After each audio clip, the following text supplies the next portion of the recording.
Hello, my name is John Sloan. I'm the Executive Vice President for NotSoSecure USA.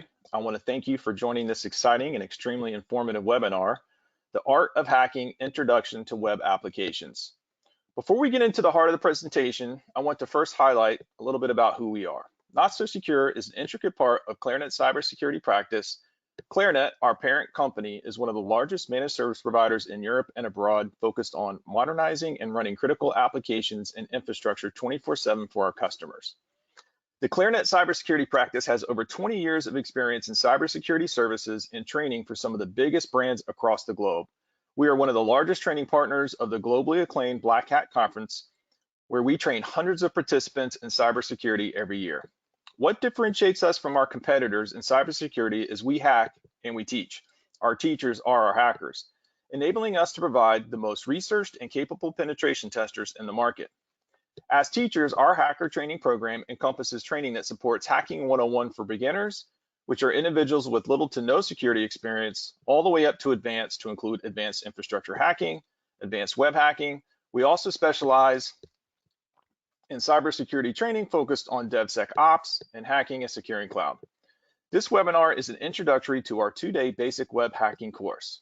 At the end of the webinar, we will provide additional information on how and where you can attend one of our specialized cybersecurity training courses. As hackers, we provide white box and gray box penetration testing services for your business applications, infrastructure, cloud, and mobile environments. Additionally, we provide successful black box red team security risk assessments where we leverage our hacking expertise to find vulnerabilities that vulnerability scans are not able to identify. I also want to note and emphasize on this slide, you can win a free place on our next live remote delivery class by speaking to one of our team members about your training or pen testing requirements. Further information regarding how to enter will be given at the end of this webinar, so please stick around to get that information. This wraps up a little bit about who we are. And now, without further ado, I welcome Dhruv Shah, who is going to give us unique insight into cybersecurity through the attacker's eyes: Introduction to Web Applications. There will be a Q&A session at the end of the webinar. Please feel free to submit questions via chat throughout the session. We'll gather them and respond to them accordingly. Pratik? Thank you, John. Hello, everyone. Let me begin with a quick introduction. My name is Dhruv Shah, and I work at NotSoSecure as an associate director. I have around 9+ years of experience in an information security domain. In terms of accreditations, I do hold certificates like OSCP, ECSA, CCNA, CEH, CCNA Security, Novel Sentinel, Metasploit Specialist, and blah, blah, blah. Apart from this, I also like to contribute into an open source community. So I've written an exploit which has been accepted into a Metasploit framework. In my free time, I like to work on bug bounty. So I was former member of HackerOne, Cobalt, and Synact Red Team. Then I do like to write technical blogs. So most of my blogs are offensive in nature, where we talk about how we can compromise the web application which has been exposed over the internet, how we can chain multiple vulnerabilities, and how we can get the access to the underlying operating system. And then we also talk about what are the common vulnerabilities which you can identify over the network, over the infrastructure, and whatnot. So I've just given you the link of my blog in the slide. Before we begin with the technical part of this webinar, let me just quickly cover the certification pathway. So if you're pretty much new to this information security domain, then what we have done is we've created a foundation level certificate, which is Hacking 101. So this is a training which will talk about the basics of an information security. We'll go through the CIA triad, and we'll try to map multiple vulnerabilities, multiple exploits together to understand what information security is. Depending on your interest, then you can choose your certification pathway. You can either go towards the web application hacking or towards the infrastructure hacking. Depending on your expertise, you can go for basic web and basic infra. If you're pretty much aware of the basic stuff, then you can go for advanced web application hacking and advanced infrastructure hacking. Now, let's try to understand the course outline of this basic web application hacking. As I've already stated, this is an entry-level web application security course. In this course, our main objective is to understand the basic web application hacking related concept, understand the basic web application related attacks, and then perform those attacks using multiple tools.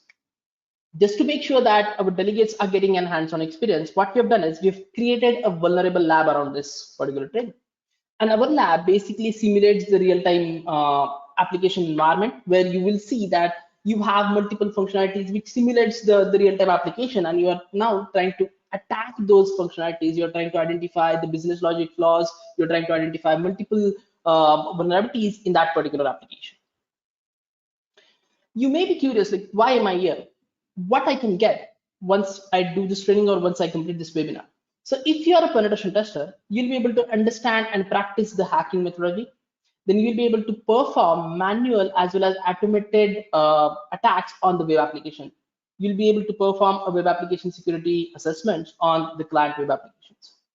You'll be able to understand the business impact of the findings which you have identified, and you'll be able to understand the concept of attack chaining, and you will come to know that how attack chaining can cause catastrophic events on that particular web application.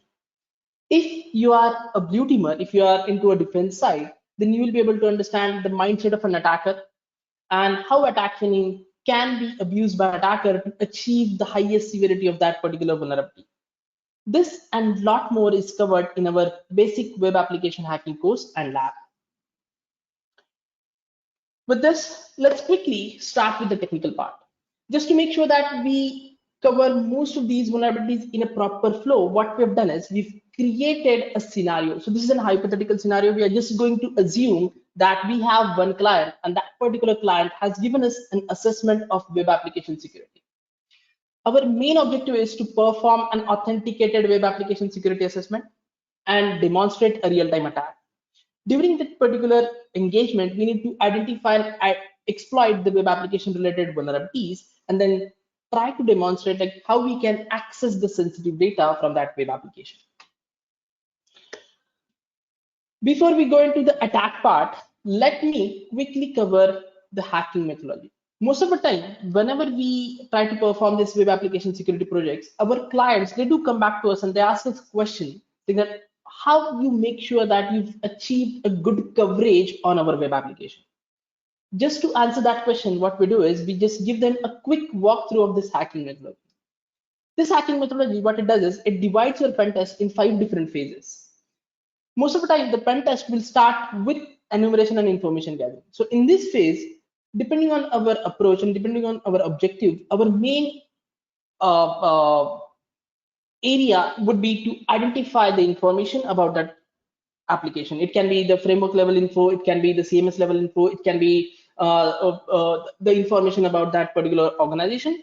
Once we gather this information, then depending on the information which we have gathered, then we'll try to identify the vulnerabilities or the misconfiguration which are related to that particular web application.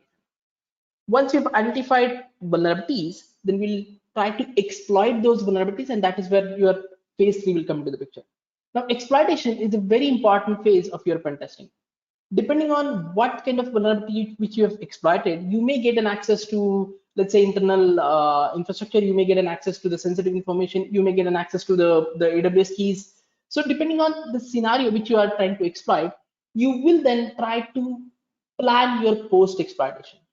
Now, the post-exploitation is a crucial phase of your pen test. Depending on the access which you've got, you may try to perform pivoting. You may try to extract the sensitive data from that backend database.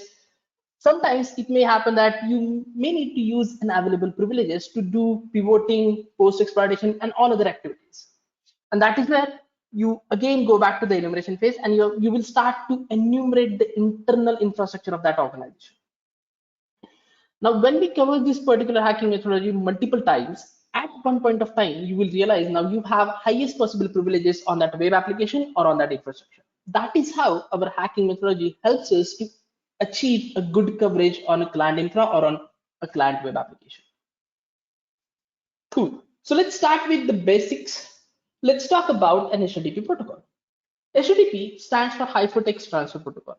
It is a stateless protocol. So when I say HTTP is a stateless protocol, by design, by protocol standard, every request response will be considered as an independent transaction, which means that your server will not be able to keep track of your actions or any user's actions, what he has done in the previous request.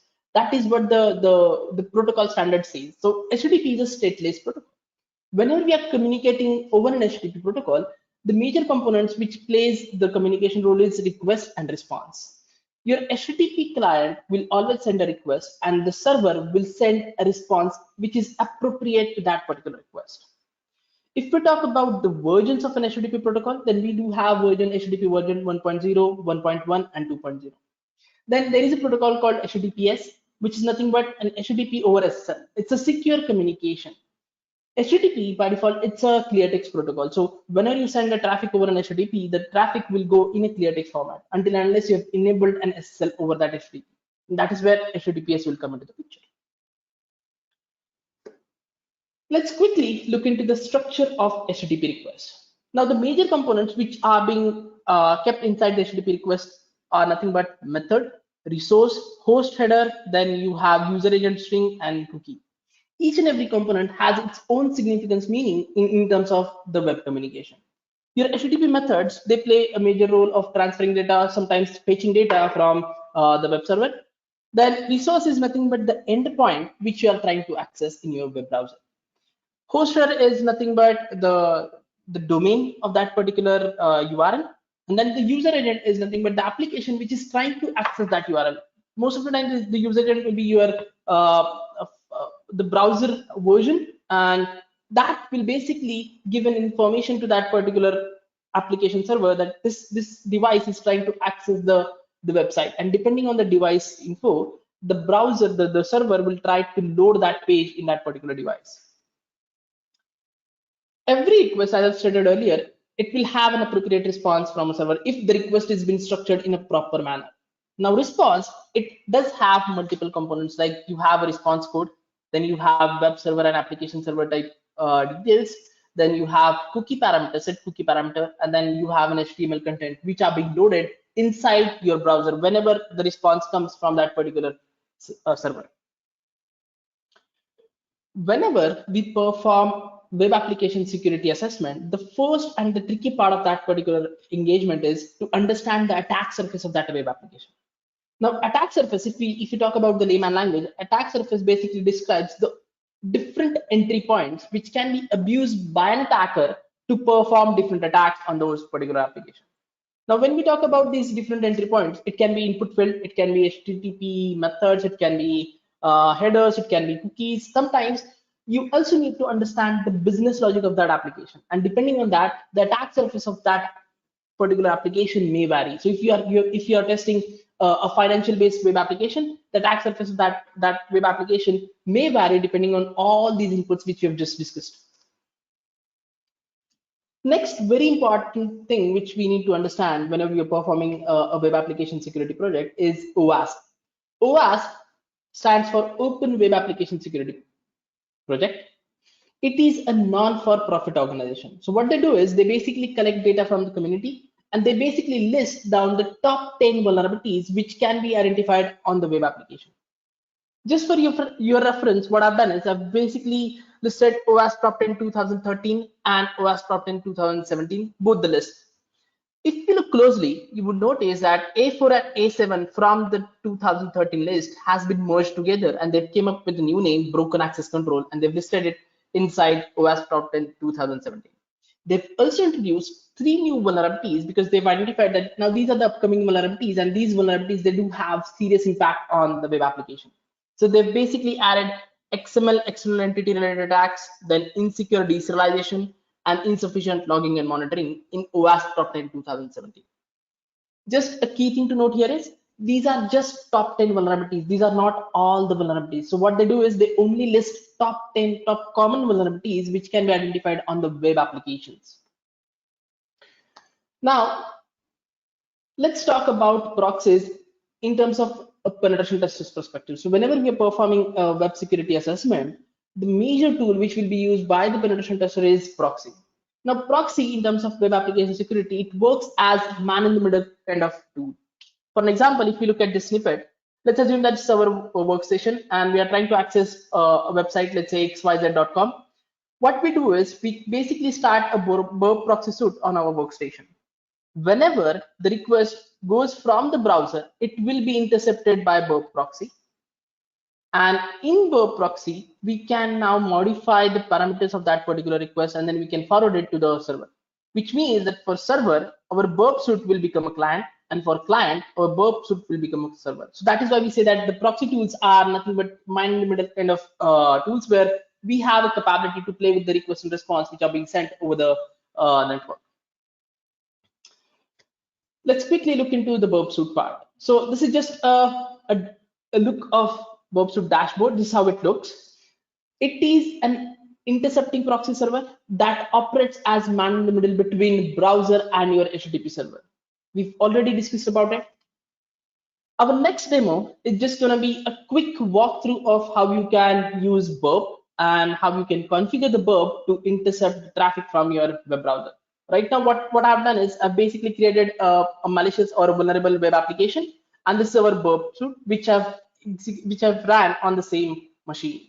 By default, your burp suite will listen on port 8080. This is a default proxy listener port. Whenever you turn on the intercept, which is under the proxy tab, and if you go back to your browser and if you just refresh the request, you will see that burp is now able to capture that request.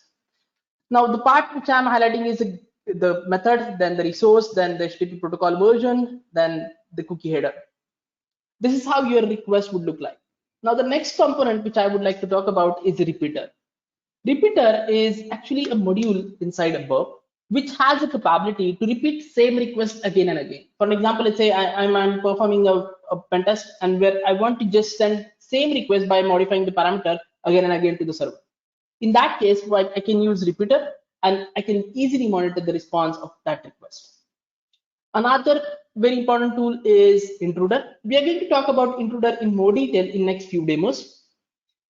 Most of the time, whenever you're performing a pen test, you would see that that particular application has multiple third-party integrations. However, as a penetration tester, we don't have authority to perform pen test on those endpoints. In such scenarios, what we can do is we can basically define the scope of our testing, and we can configure that scope inside burp. That is what I'm just showing. So how you can configure the scope and how you can limit yourself to only perform testing on that particular application. Right now, I'm just demonstrating the same thing again. We are just going to redirect to the login request. And here, if you look into the history tab, you will see that now we have login.php, which has been captured inside our history tab. Cool. So if we track back our progress, so what do we know so far? We've just understood the basic concept of an HTTP protocol. We've talked about what is request, what is response, what is the structure of request, what is the structure of response. Then we've looked into OWASP top 10. Then we talked about burp proxy. I've just given you a quick idea of a hacking methodology concept. And then we've looked into the concept of an attack surface. Let's start attack. Now, the first part which we are going to discuss is an authentication, how you can identify multiple vulnerabilities inside a web-based authentication and how you can automate those vulnerabilities. First thing first, let's try to understand the concept of authentication. In terms of web application, authentication can be as simple as just you're taking username and password, or it can be a two-factor authentication where you're taking username and password plus you are basically sending an OTP to particular mobile device. Authentication is a mechanism of verification and validation of a user. In a common scenario, it can be just asking for username and password. Authentication also has different methods, like you have single-factor authentication, two-factor authentication, multi-factor authentication. When we talk about multi-factor authentication, it is as good as you have a VPN authentication, then you have certificate-based authentication, then you're basically taking like two-factor authentication, and if required, you're basically checking for the biometrics. So because there are multiple layers of authentication which are taking place, we call this particular type as a multi-factor authentication. Now, what are the common authentication-based issues? Now, pretty common issue is username enumeration. Now, when we talk about username enumeration, the places where you can identify username is login page, registration functionality, and forgot password functionality. Sometimes it do happen that these functionalities, they reveal some info through the errors, which could lead to a username enumeration kind of issues. Now, how you can remediate against these vulnerabilities? Please make sure that you enable secure login error message. Make sure that your error message does not reveal any sensitive information. Try to redirect user and try to just give a message saying login failed, invalid user ID or password. Now, if we try to perform username enumeration with a manual approach, you would see that it will take a lot of time, and it is not actually a good investment of our time. And that is where the automation will come into the picture. Now, Burp has a module called Intruder, which is a very powerful and configurable fuzzer, which basically has a capability to define a payload position. Now, once we define a payload position, once we define that particular parameter that we want to attack on that parameter and we want to fuzz that parameter, then depending on our configuration, it basically can allow us to perform username enumeration, it can allow us to perform brute force attack if it is a password parameter. The best part of this tool is it can also allow you to extract exact phrase or exact word from your HTTP response, which can save a lot of time in our real-time pen test. And that is what our next demo is. In this demonstration, what we're going to see is we're going to first talk about a username enumeration vulnerability, which is there on the forgot password page. And then we are going to automate this username enumeration with Intruder. First thing first, I'm just going to enter an invalid name, and you will see that we're getting a message, no user account was identified with this particular username, which is an indication that, okay, this user does not exist. Now I'm going to type my name, Pratik. I'm going to just submit that name. Now, because this is a valid name, we are getting redirected to index.php with a message, success, email has been sent to your registered email ID. Now, at this point, as per an attacker's perspective, we now have a clear endpoint where we can perform this username enumeration kind of testing. First thing first, let's quickly go to forgot password functionality and let's try to intercept that request using burp.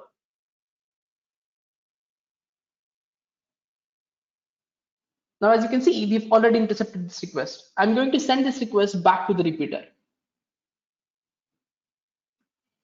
And I'm going to first check the response of this original request, which has a username parameter as test.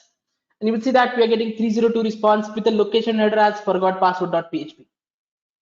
I'm going to send this response to a tool called comparer. Then I'm going to modify this username parameter with valid user, that is my name, Pratik. Then I'm again going to send the same request. This time, when I get a response, I'm going to send this response back to the comparer.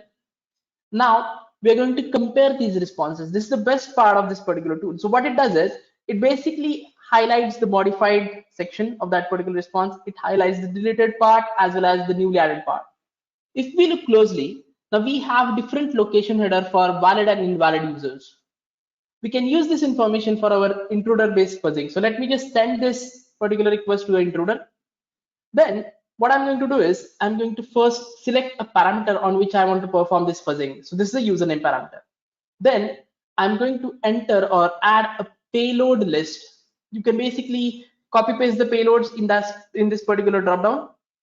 Then we are going to use a functionality called grep extract to extract the exact difference so that we can easily identify valid users of this particular application. And that is where our analysis of comparer will come into the picture. So what I've done is I've only highlighted the location header. Let me just quickly start the attack. Here you will see that there is a column called cache, which basically highlights the location header.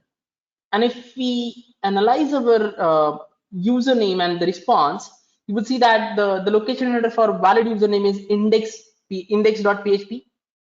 And for invalid user, it is forgot password.php, which means now we have valid users like admin, user1, and user2. These are all valid users of this particular application.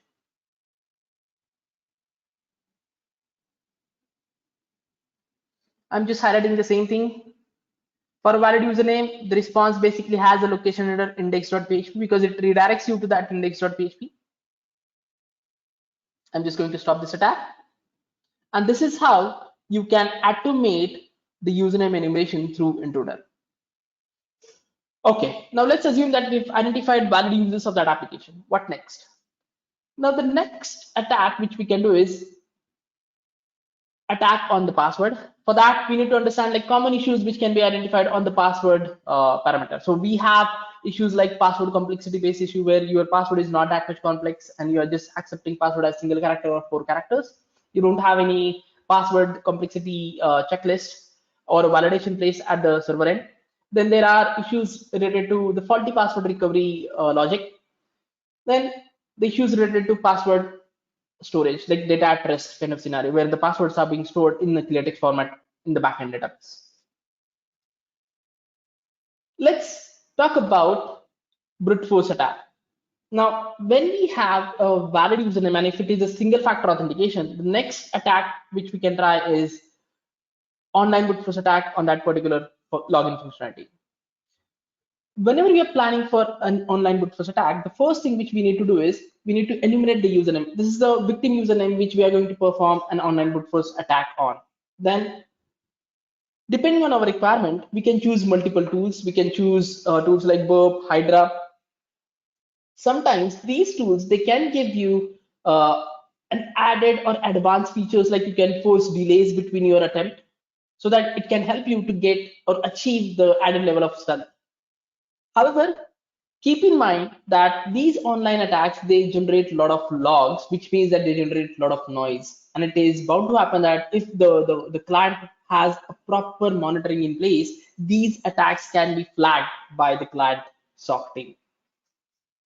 Our next demo is going to be on the front of online brute force attack, and we are going to use intruder to perform an online brute force attack on this Pratik user. First thing first, let me just log in with any random password and it will basically show us an error of login failure. Then what I'm going to do is I'm just going to use Burp to intercept this request. Let me just enter the details. Let's go back to the Burp, start the intercept, and let's capture this request. I'm going to send this request back to the repeater.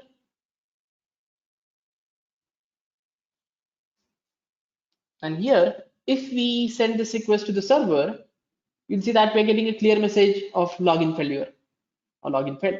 It's a 302 response and we're getting a message login failed. Let me quickly send this request to the intruder. And the first thing which we are going to do is we are going to define the payload position. Right now, I'm only interested in password parameter. Hence, I'm going to highlight that particular parameter and I'm going to set that particular parameter as the payload position. Then we are going to go to the payload tab and then we are going to just add a common word list or the normal word list.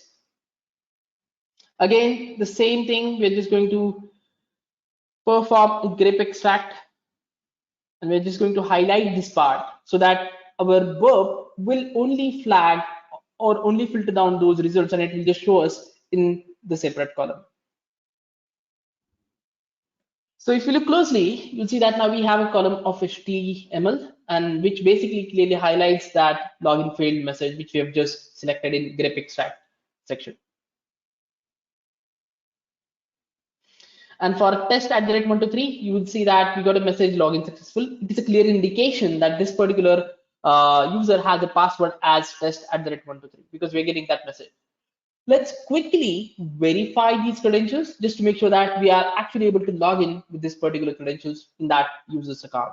So what I'm going to do is I'm just going to navigate back to the login page and I'm going to enter these credentials.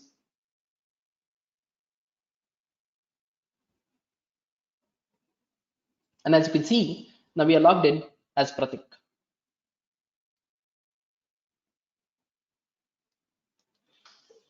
So what do we know? We basically talked about some of the common authentication related misconfiguration. Then we've looked into the Burp intruder. We've talked about username enumeration techniques. We've actually enumerated valid users of the application and we have performed brute force attack on that particular user.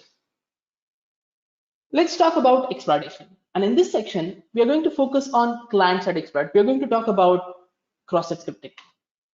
Cross-site scripting is being called as XSS. It has been abbreviated as XSS because CSS was already being used. It allows an attacker to inject malicious HTML or a JavaScript code.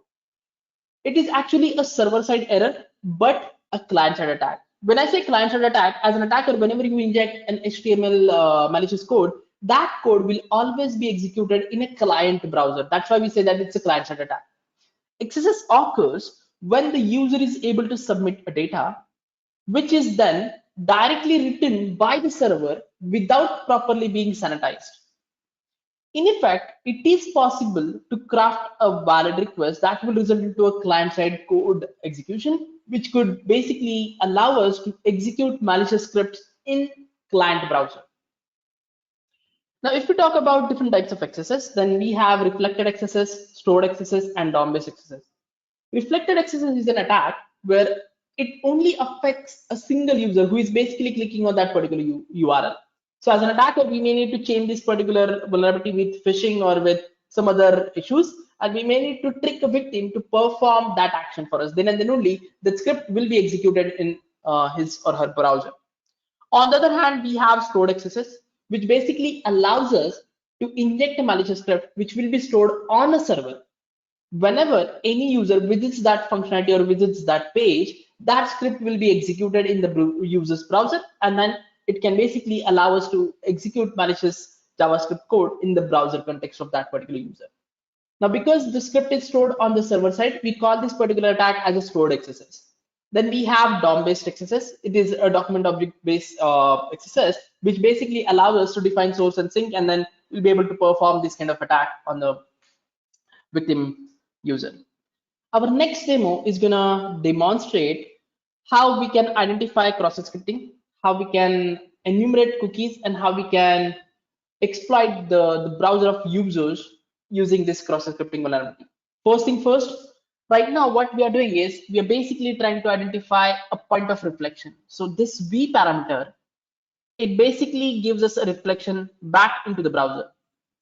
Now I'm just injecting an HTML code with an header syntax. So if this particular parameter is vulnerable to an HTML injection, what it will do is it will basically reflect back those tags, and our browser will basically treat that particular text as an HTML text. That is the reason we are seeing that particular part in a HTML syntax.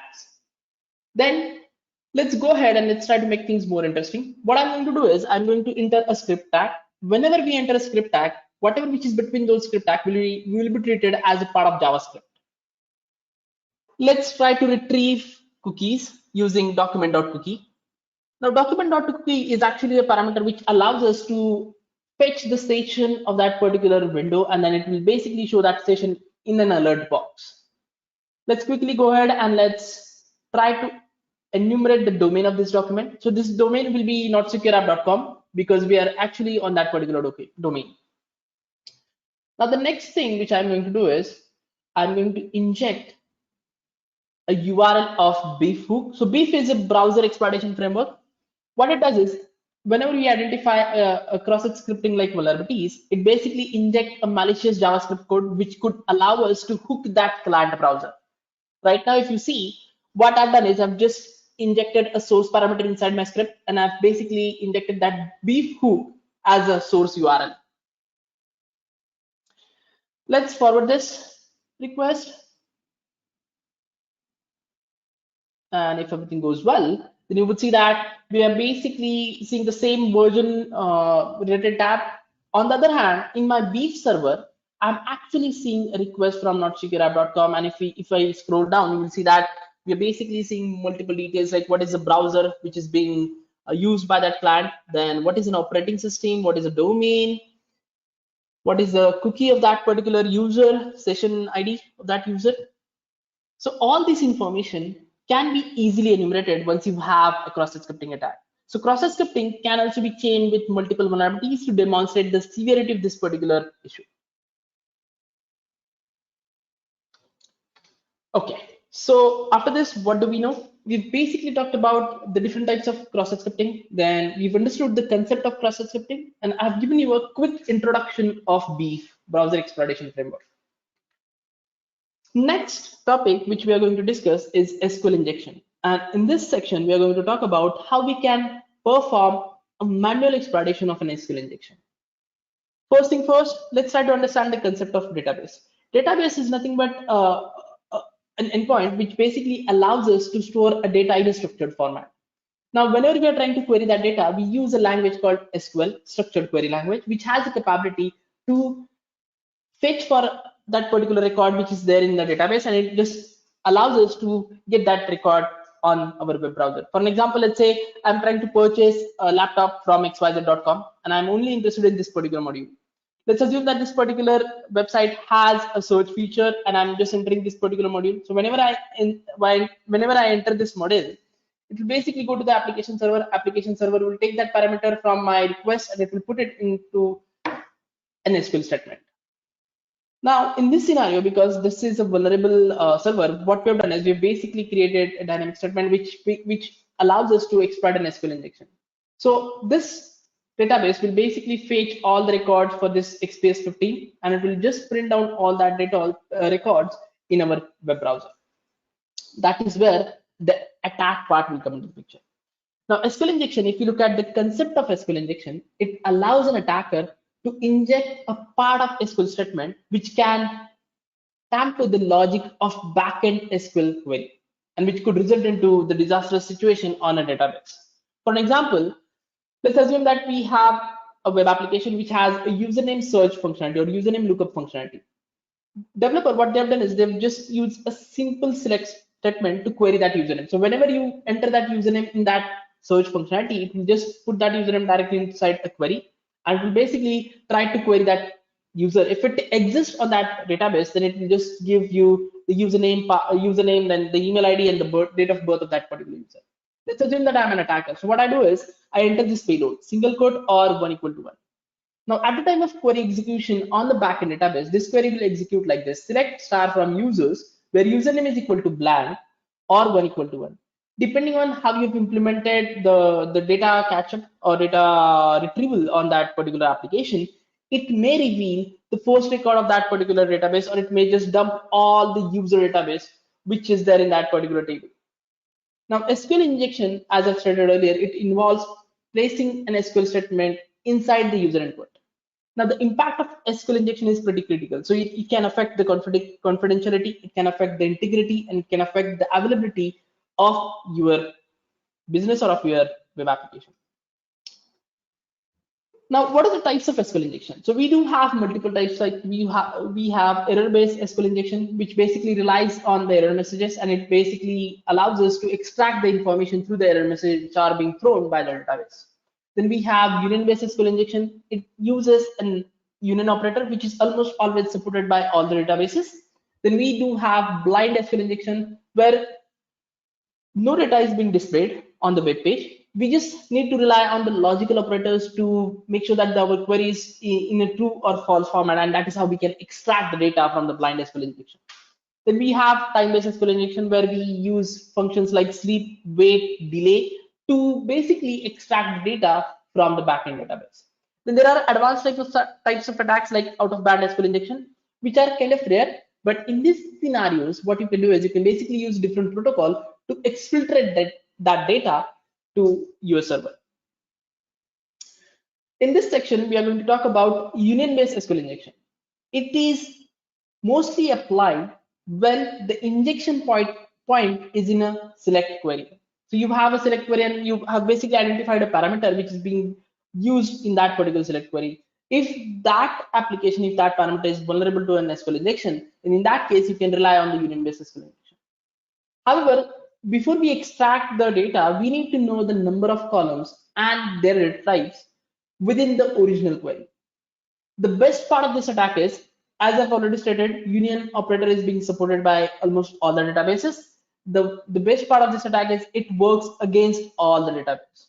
And your single query can result into bulk data extraction, which means that as an attacker, if we have identified a union-based SQL injection, we can basically achieve an added level of stealth on that network, because we can just send a single query which could result into bulk data extraction.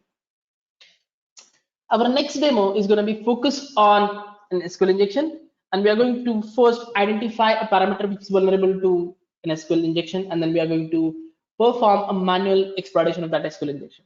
First thing first, let me just quickly log in. Now, post authentication, you would see that we have an offer page, and that offer page has multiple products. which is being reflected in the URL. So there is a parameter called ID parameter. What I do is the first payload which I use is R1 equal to 1. Now, because this is a numeric parameter, this payload basically will give me the complete list of products which are there on that site. At this point, we've just confirmed that this parameter is vulnerable to an SQL injection because our R1 equal to 1 query executed basically tampered the logic of backend query. Now, the next thing which I'm going to do is I'm going to enumerate the number of columns which are being used inside this ID query. So for that, we are going to use a union statement and union select 1, 2. The best part of this union statement is to use that union operator. The only condition which you need to understand is both the queries, the first query and second query, has to have a same number of columns. That is how we can enumerate the number of columns of that particular first query. Now, first query has 2 columns as I've demonstrated. Now we are going to enumerate the database name, and the database name is web1s. After that, what I'm going to do is I'm going to just enumerate the user, and we are running with root at localhost user on that database. Let's quickly go ahead and let's try to perform a detailed enumeration, like what are the number of tables, what are the columns of those tables which are there. So right now I've just queried the tables from information underscore schema.table. So this is actually a schema data which is present in almost all the database. This query, once it is executed, it will basically give us a list of all the tables which are present in that database. And as an attacker, we are interested in this user table. Now, what I'm going to do is I'm going to enumerate the column of this user table. For that, again, we are going to build a simple union statement query, and we are going to query the columns which are present inside that user table.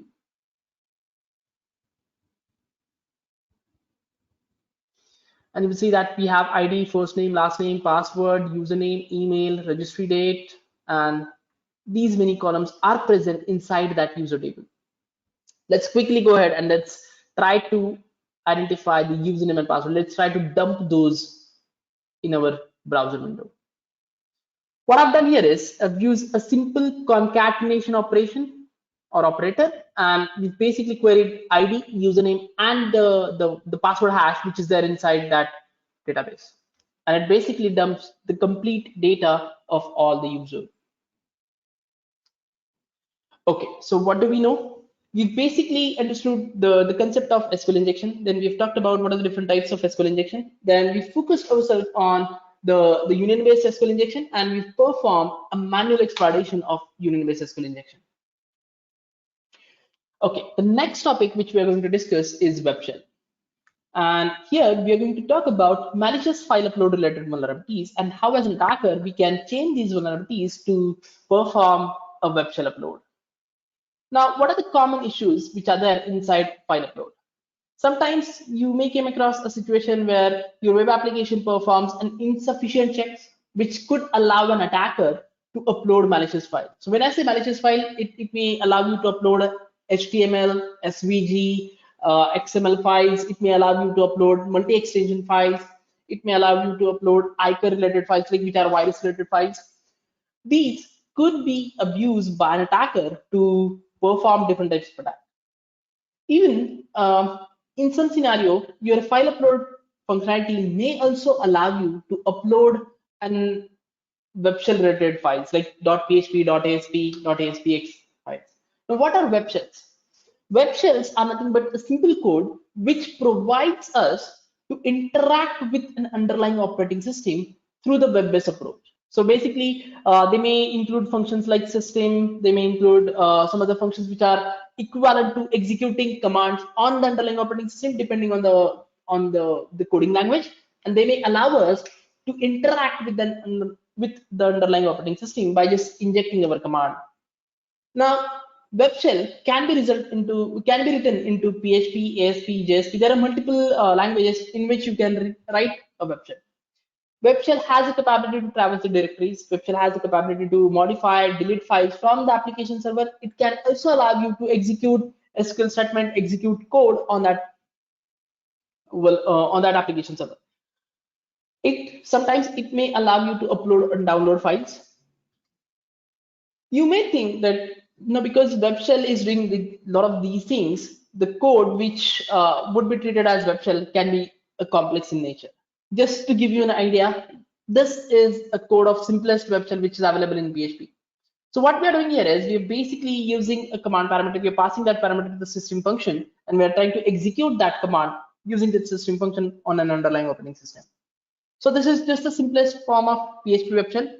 Now, if you've come across a scenario where you have a malicious file upload and you have a PHP-based application, what you can do is you can just use this single liner or a simple web shell to confirm that vulnerability. And that is what our next demonstration is going to be.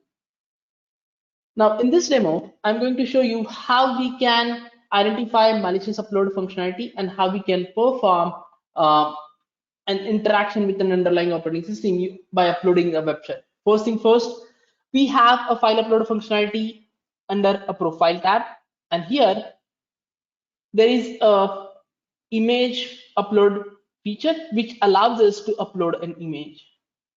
Now, just for the sake of time, what I'm going to do is I'm just going to directly upload a PHP file, and this PHP file is nothing but our common PHP web shell. I'm just going to highlight this request. Let's send this request. And now let's try to observe the difference in our profile. So once I upload this request, you would see that my image is shown in a broken tab. Let's quickly open that image location. Now, if I open that image location in the next tab, you see that the image is being uploaded with myname.php. So they are not actually changing the extension. And what I'm going to do is I'm just going to append a command parameter because that is what is needed to execute commands on the underlying operating system. And I'm going to type a command ID, which will basically give me the current identification of that particular user. Then uname-a will give me the architecture and the other information of that particular operating system. Then we can also cat to /vpc/password file, which basically can give us the list of all the local users which are present on that operating system. Now, from this point onwards, what we can do is we can change this particular vulnerability. We can convert this web shell into an interactive shell. And then from that point onwards, we can perform pivoting, post exploitation. We can even try to compromise multiple machines which are part of the clan network. And then we can demonstrate the severity of this particular attack. Okay, so after this, what I've been learned and what do we know? So we basically understood the common misconfigurations which are being identified in a file upload functionality. And we've talked about web shell. We've basically demonstrated like how we can abuse the malicious file upload functionality and how we can upload the web shell on that particular web application. And then we've demonstrated like how we can execute commands using that web shell. Okay, now because this was just a webinar, what I've done is I've just covered bits and pieces of our training. If we talk about the complete syllabus of our BWH training, then these are the modules which we cover. So we start with the basics of an HTTP protocol. We go into like how HTTP protocol works, what are the different RFC standards, how you can use burp proxy, what are the different modules, different components which are there in burp proxy, how you can enable yourself to perform an automated kind of attacks using that particular burp tool. Then we go into the information gathering. We basically stick to an hacking methodology. We try to talk about how you can gather the information using passive enumeration technique, using active enumeration technique. We talk about different tools, different techniques, which can allow you to enumerate information from a web application or of that particular client. Then we talk about username enumeration and faulty password reset. We basically focus on some of the common vulnerabilities of authentication. Then we talk about issues with SLTLS. We basically go into the SLTLS protocol. We try to understand the communication, how it happens, what are the different steps which are being taken place in SLTLS communication. We talk about some of the common misconfigurations. Then we focus on authorization bypass, where we talk about what is an authorization bypass, what are the different types of attack like business logic bypass, IDOR, then direct object reference. We basically perform different exercises around these type of vulnerabilities. Then we focus ourselves on cross-site scripting. We we basically perform exercises around how we can hijack the session of victim user, how we can get the cookies of that particular victim user. Then we talk about cross-site request forgery. And after that, we extensively cover an SQL injection where we go into pretty depth of database. We talk about how SQL statement works. Then we try to perform manual exploitation of that SQL injection. Then we give you an introduction of an automated tool like SQL Map. We talk about how you can automate that SQL injection exploitation, how you can create a query which can help you to reduce the noise of your attack on that particular web application or on that particular network. Then we talk about XML external entity related attacks. After that, we go into the insecure file upload. Then we also talk about deserialization related vulnerabilities. We basically focus on PHP based deserialization, and we demonstrate how this deserialization vulnerability can result into a remote code execution. With this, I'm just going to hand it over back to John. Back to you, John. Thank you, Pratik. Before we get into Q&A, as previously mentioned, the Art of Hacking Introduction to Web Applications webinar is a precursor to our basic web hacking training course. If you have a need to gain greater knowledge regarding pen testing, red teaming, and overall how to better manage and resolve vulnerabilities in your IT environment, then this course on basic web hacking is a critical first step towards you reaching your objectives. Coming up in September and in October, we will be delivering our basic web hacking course via live remote training classes. I'd like to point out, in appreciation for attending this webinar, we are offering an additional 20% off if you register for one of these classes within the next 48 hours.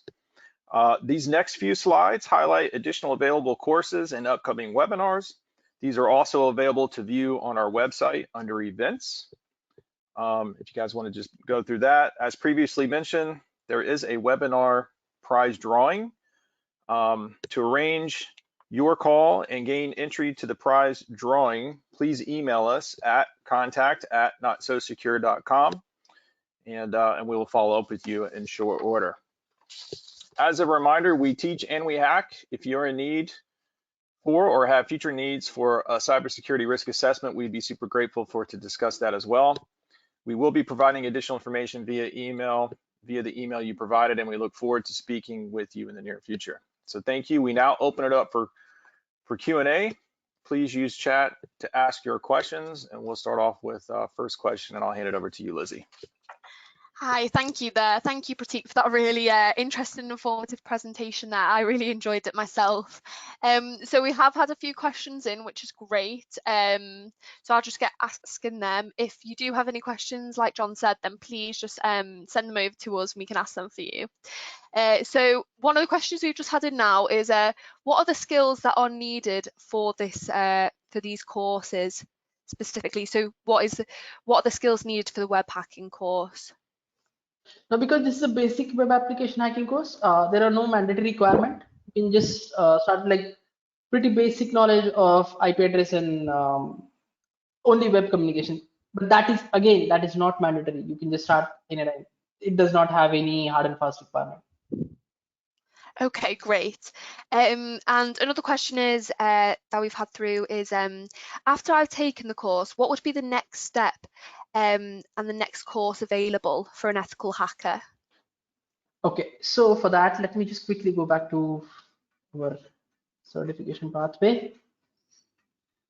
So if you take this basic web application hacking course, and if you're interested in web security part, then the next course which I would suggest is advanced web application hacking. If you are into an offensive part, if you are looking for a defensive courses, then we do have AppSec for developer, then DevSecOps, which are again good courses if you are trying to defend against these attacks.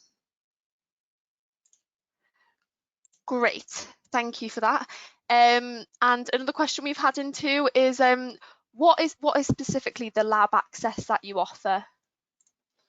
So we do offer 30 days lab access. So you will be able to perform like different attacks in our lab, and our lab, it does have some of the hidden crown jewels which you can just find in your lab access time. Great, thank you. And another question we've had in, what are the tools Burp Suite has? And do you understand what I mean there, Pratik? Yeah. So great. I think the question was, what are the different components which Burp has? So now, yes, in a demo, what I've shown you is the Burp community version. So it has intruder, then it has sequencer, it has comparer, it has repeater. Then you can basically enable multiple extensions depending on like if the extension is available for community edition, then you can use like logger plus plus. Then you can use like multiple extensions to automate these attacks. But if you have a commercial version of Burp, then it may open like a lot of doors for you. So you can just go through the BWH store and you can download the extensions like download scanners. Then you can download the extension like deserialization scanners, file upload scanners, and there are n number of extensions which are really good as per penetration test perspective, because they basically try to save your time which you're spending in a manual assessment. You can basically automate those extensions to achieve your end goal. You basically, as a penetration tester, you know what kind of vulnerability can be identified, and then you basically configure that extension to verify that vulnerability. I hope that answers your question. Great. Another question we've also had in is web page defacement taught during this course? So the web page defacement can be a result of cross-site scripting. So phishing can be done through cross-site scripting. So if I say yes, I would not be lying, but we do not exactly talk about web page defacement. We just go far ahead from that. We basically talk about how we can inject a malicious script inside the client browser, and from that point onwards, how we can control the browser of that particular user, and if possible, if we have identified, let's say, a vulnerable flash plugins, then how we can inject ourselves, how we can get a reversal from that particular client machine. Again, we only theoretically talk about these things. We do not demonstrate this inside our lab. We only try to stick to the concept of this attack. Like, what is the core concept? Why it happens? What kind of attacks can happen using cross-site scripting? Great, thank you for that, Pratik. And another question we've had in is there any advantages in C language in binary exploitation or web hacking compared to Python? Do you? I don't think so, because C language binary exploitation is a complete different pathway. When we talk about these web applications, even if the application is being developed in, let's say, Ruby on Rails, or you are using Node.js, now you do have framework specific vulnerabilities, and every component which is an IT component which has some kind of network communication, they do have some protocol specific vulnerabilities or some version specific vulnerabilities. The major takeaway from this course would be, we are trying to identify logical flaws, we are trying to identify the mistakes which are being done by the developer, which could result into these vulnerabilities. So having a knowledge to C, C++, or Python is good to automate these things. Basically, you can now just try to write your own script, which can work as intruder. You can try to write your own fuzzer, which can work as a cross-scripting validator. And then that is how it can help you, like your coding language or your coding expertise can help you to perform these engagements in a quick manner. Great. Well, that is all the questions that we've had for today on the webinar. So I just want to say thank you again to Pratik, really good webinar there. And thank you to all of us for joining too. We would really appreciate it. We've got a survey at the end of the webinar that will come up. If you, we'd be grateful that you can fill that out for us. We really want to improve the webinars for you, and also it enables us to find out whether you are interested in the prize draw to win a free training place. So yeah, thank you again. I hope you have a lovely day or evening wherever you are in the world. And yeah, we hope you join us next time for our other webinars too. So thank you all again. Speak to you soon. Thank you everyone. Bye. Thanks for attending. Bye-bye. Bye.